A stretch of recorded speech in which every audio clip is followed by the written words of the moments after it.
एक बहू और सास।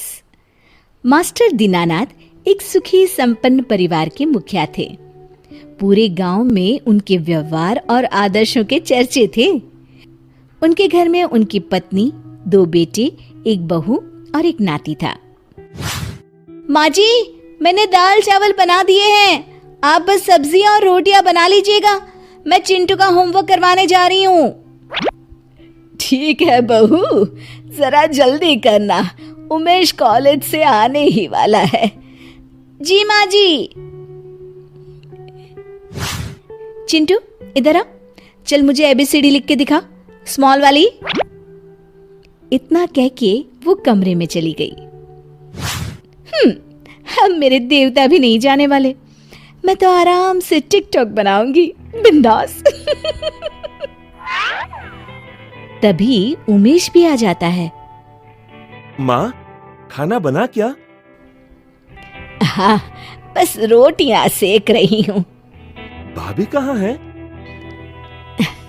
चिंटू को पढ़ा रही है, मैं लगाती हूँ ना खाना, बस 5 मिनट रुक जा।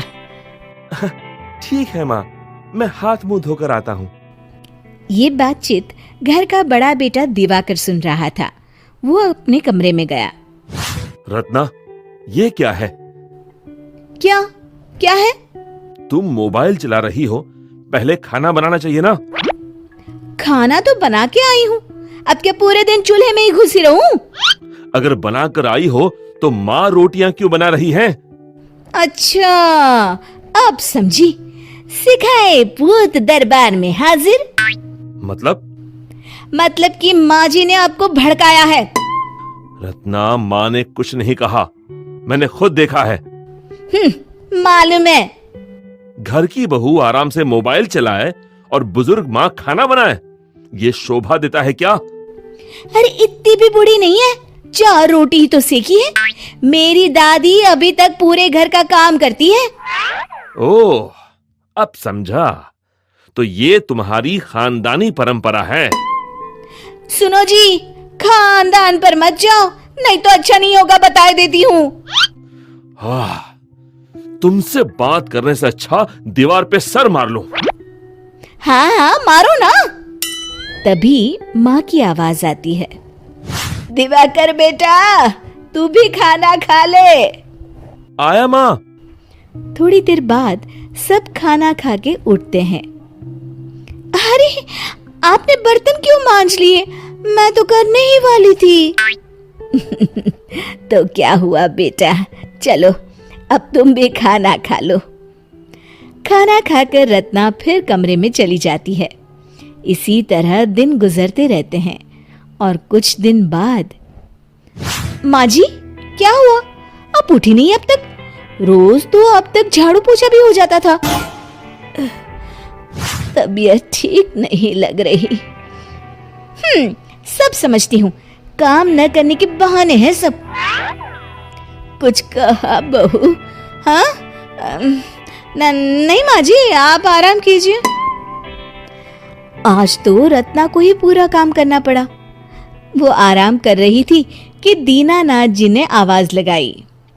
अरे बहू, घर का ध्यान रखना, मैं तुम्हारी माँ जी को डॉक्टर के पास लेकर जा रहा हूँ। जी बाबूजी। शाम को दीनानाथ जी अखबार पढ़ रहे थे। अब बहू, एक गिलास पानी तो देना। ये लीजिए। क्या कहा डॉक्टर ने? पीलिया बताया है, कहा है ज्यादा बढ़ गया है, 1 महीने तक कंप्लीट बेड रेस्ट करना होगा। मन ही मन रत्ना सोचती है, हाय, अब तो मैं मर ही जाऊंगी काम कर करके। बस उसी दिन से रत्ना ने दीवा करके कान भरना शुरू कर दिया। आज सुबह से सांस लेने तक की फुर्सत नहीं मिली। हे भगवान, मेरी कमर। हाँ, इस समय तुम फिरकी बनी हुई हो। अच्छा, तो पहले क्या मैं पड़ी पड़ी खाती थी? मेरा वो मतलब नहीं है रत्ना। मतलब मैं अच्छे से समझती हूँ जी, तुम्हें मेरी फिक्र ही कहाँ है। अरे भगवान, ऐसी बात नहीं है। अच्छा लाओ, मैं मालिश कर देता हूँ। अगर ऐसी बात नहीं है तो अलग क्यों नहीं हो जाते? माँ की तबीयत ठीक होने दो, फिर देखता हूँ। कुछ दिनों बाद रत्ना वही बात छेड़ती है। अब तो माँ जी की तबीयत ठीक है ना, बात कीजिए तो। उमेश की शादी के बाद देखते हैं। नहीं, अभी बात कीजिए, मेरे भी कुछ अरमान हैं। यहाँ तो सिर्फ काम वाली बाई बनाकर रखा है। ठीक है बाबा, आज ही करता हूँ बात। शाम को दिवाकर हिम्मत करके माँ बाबूजी के पास जाता है। माँ, बाबूजी। हाँ बेटा, बोलो। वो बोलो बेटा। माँ, मैं ये कहना चाह रहा था कि मैं रत्ना, मेरा मतलब इस समय काम कुछ ज्यादा है तो। समझ गई बेटा, तुम लोग अलग रहना चाहते हो। पर माँ, रहेंगे तो यहीं। तुम्हें अलग होना है तो हो जाओ। वैसे भी जो पोर्शन किराए पर देते हैं अभी खाली पड़ा है, तो तुम वहीं रहो। लेकिन तुम अब मेरे लिए सिर्फ एक पड़ोसी हो। मैंने सब सुन लिया है और मैं बहुत खुश हूँ। अब कम से कम अपनी जिंदगी तो जी सकूंगी। उसी दिन से वे बाबूजी के कहे अनुसार घर के दूसरे हिस्से में रहने लगते हैं। सुबह होते ही, सुनो, आप इस लिस्ट में लिखा सामान ले आइए, मैं चिंटू को ट्यूशन से ले आती हूँ। अब दिवाकर सुबह ड्यूटी पर चला जाता और चिंटू को स्कूल छोड़ने, लाने, खाना, बर्तन, झाड़ू, पोछा, सारे काम रत्ना को अकेले ही करने पड़ते हैं। छुट्टी का दिन था। चलो खाना खा लो सब लोग। मम्मी, आज फिर से दाल चावल, मुझे रोटी चाहिए। हाँ यार, रोज यही बना देती हो। हे राम, तुम लोगों को खाने की पड़ी है, यहाँ मर गई। पहले तो कितना कभी नहीं थकती थी मैं। हाँ, क्योंकि पहले चिंटू को लाना ले जाना बाबूजी की जिम्मेदारी थी। काम में भी माँ हाथ बटाती थी। खाली समय में चिंटू उमेश के साथ होता था। पर तुम्हें इस बात का एहसास ही नहीं था। बहुत से खर्च जोड़े नहीं तुमने। जैसे पेट्रोल, घूमना फिरना, मोबाइल रिचार्ज, कपड़े लत्ते, आए दिन चाट, कुल्फी, पकौड़ी, दवाई वगैरह। पहले इन सब की कोई चिंता नहीं रहती थी, क्योंकि बाबूजी भी कुछ पैसे मिला देते थे। कुछ दिन बाद अकेले सारा काम और जिम्मेदारी के चलते रत्ना बीमार हो गई।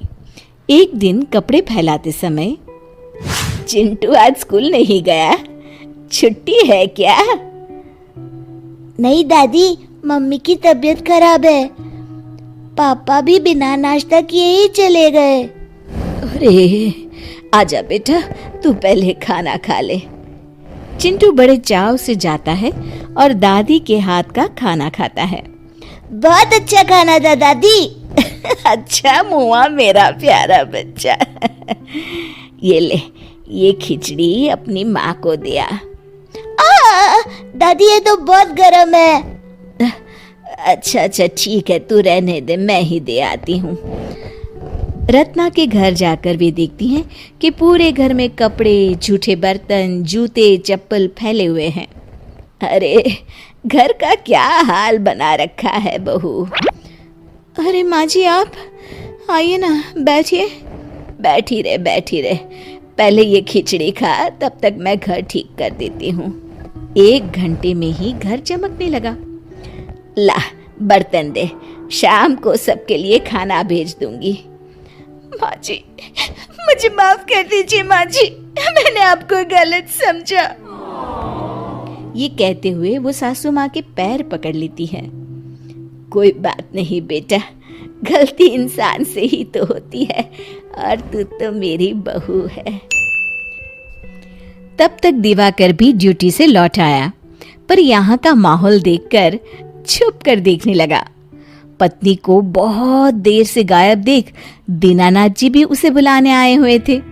माँ बाबूजी को घर पर न देखकर उमेश भी वहीं आ गया और अंदर का नजारा देख वहीं खड़े हो गए। सासू बहू का भरत मिलाप हो गया। हमें माफ कर दीजिए। बेटा, सुबह का भूला शाम को घर आ जाए, तो उसे भूला नहीं कहते।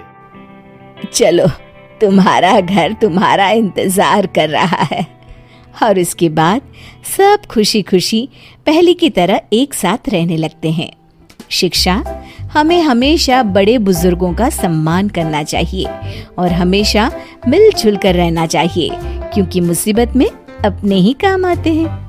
दोस्तों, हमें उम्मीद है कि आपको हमारी ये कहानी पसंद आई होगी। कृपया हमारे चैनल को सब्सक्राइब करें और सभी अपडेट्स